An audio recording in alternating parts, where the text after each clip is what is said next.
Bhavnagar Talaja highway પર ભંડારિયા ગામ નજીક મહિન્દ્રા પિકઅપ અને પેસેન્જર રિક્ષા વચ્ચે ગંભીર અકસ્માત સર્જાયો હતો. અકસ્માતમાં રિક્ષામાં બેઠેલા મુસાફરો ગંભીર રીતે ઘાયલ થયા હતા. તેમાં એક નાની બાળકીની હાલત વધુ ગંભીર હોવાનું જાણવા મળ્યું છે.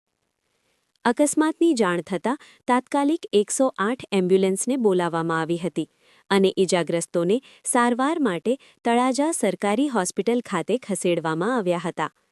આ બનાવ અંગે વધુ તપાસ હાથ ધરવામાં આવી રહી છે.